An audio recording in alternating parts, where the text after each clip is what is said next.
Who are you? The man who got you released. If you don't mind to see a scene full of people who are slaughtering each other, it may be possible to enjoy Kingsman, the Secret Service, especially the church scene itself. In this scene, we see the first effect of the corrupted SIM cards of Valentine. Even though people don't have the card, they can also be affected by the signal if they're nearby. That's what's happening in a church scene. Everyone starts fighting and killing each other, also the highly trained secret agent Harry.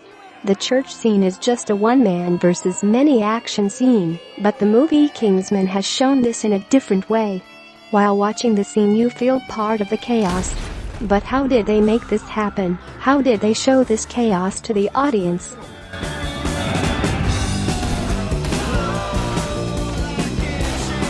Is it the violence, the music, or the camera movement? With comparing 4 other one versus many men fighting scenes, I'll try to tell what Matthew Vaughn did to make this happen. First, we can talk about the illusion of long takes. In this scene, it feels like the whole action scene is being filmed in one shot, which is impossible even with a great choreography like this one.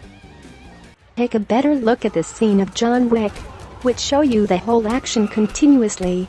We see things coming like the bad guys who try to attack him, and then we got to see how John deal with it. The camera is standing at one point to show us the chaos, but we are not a part of it. But you can also show this chaos with a lot of cuts. Like here in Kill Bill. We see Beatrix sword in the air, and we see people fall. We see Beatrix catching to the guy's eye, and then his eye in her hand.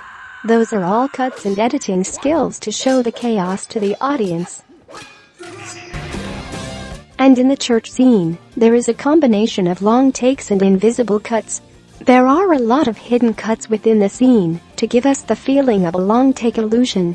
They created this with whip pans, zooms,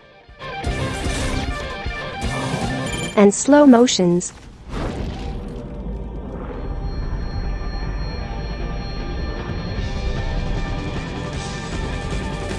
Another big element is the camera movement. Just like in the Big Daddy scene of Kick-Ass, which is also being directed by Matthew Vaughn, we see that the camera is following the action.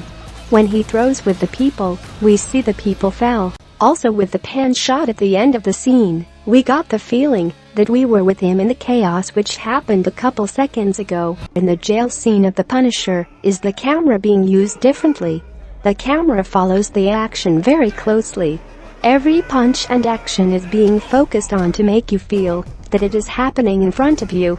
This is also happening with the camera movement in the church scene. The camera shows the treats coming when Harry sees it. We see new weapons when Harry sees it. Harry climbs on the church seats, and we climb with him. Harry tackles someone to the ground, and we fell down with Harry. We are feeling like we are running beside him, because that's precisely what the camera is doing. In all of these scenes, the heroes are fighting versus many men. They kill all of them, and at the ending, they all survive. In the process in between, we are running next to them, and feeling like we are also a part of the action. And with the elements of the camera movement and the hiding cuts, this is shown very good in the church scene of the Kingsman. You literally feel in the middle of the chaos. Matthew Vaughn has shown us that a good action scene is more than a bunch of punches and guns.